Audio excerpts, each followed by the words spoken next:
By 1841, the population of Ireland was 8.5 million. Now, this had increased dramatically in the 1820s and the 1830s. And because of that, the government felt at this time that it needed to do something to alleviate the conditions of the poor. And as a result, the Roscommon Poor Law Union, as it was called, was set up and administered to a population of approximately 80,000 people. And all help, all relief at the time was to be administered to the workhouse. This workhouse here in Roscommon was built in 1842 to a plan that was drawn up by George Wilkinson. George Wilkinson had been associated with a considerable number of workhouses throughout Ireland at the time, so it followed a very definite plan. It was built on a 7.2 acre site, and it was originally intended to accommodate approximately 900 people. The main layout of the building itself is over towards the west. You've got what's described as the main entrance and administration part of the building.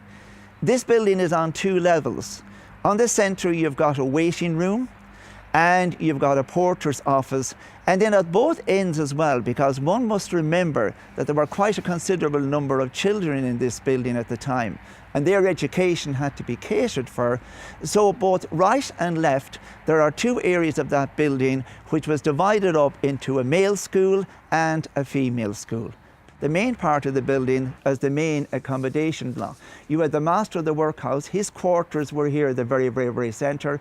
And then again, because segregation is very important here, again on the left and the right here, we had the 2 buildings, and these buildings were the male and female areas of the workhouse. That the segregation of the sexes and dividing people up into the different areas was of a paramount importance to the people who were looking after this building. So when you think about it, some people arrived in this workhouse and they never actually saw each other again.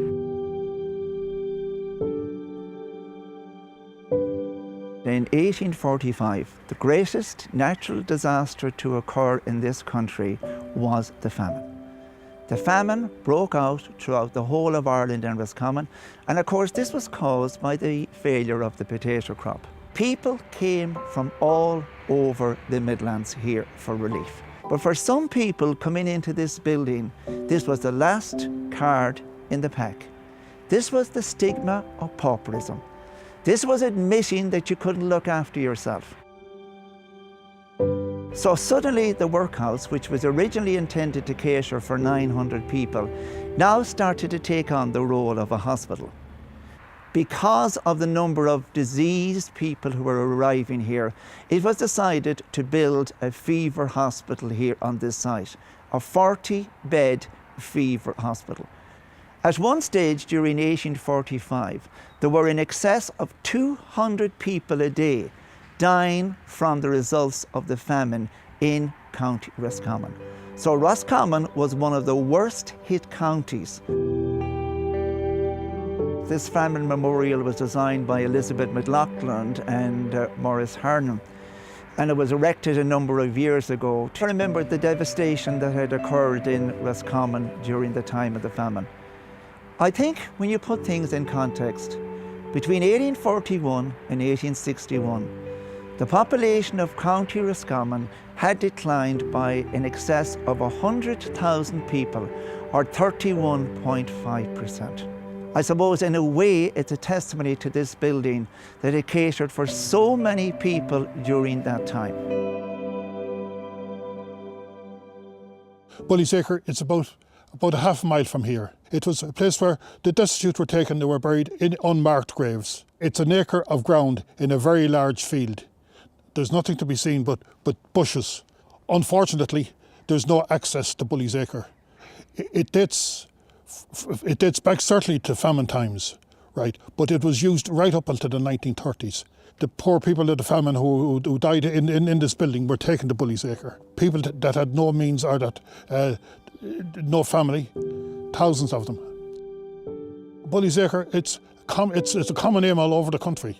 There is a Acre in Kilmainham in Dublin. We have to take the name first. Acre it's a corruption of Bailiff's Acre. The bailiff was the sheriff's right-hand man. It was the job of the bailiff to take care of things like that. So hence, bailiff's acre, bully's acre. It was a more enlightened attitude in the 1940s, and it was decided to close bully's acre, and thereafter the destitute were buried in St. Colman Cemetery. The Workhouse is the last heritage point of interest on the Roscommon Town Interactive Heritage Tour. If you enjoyed this tour and you'd like some more, why not continue down this road for half a kilometre where you'll find the start of the Moat Park Interactive Heritage Tour.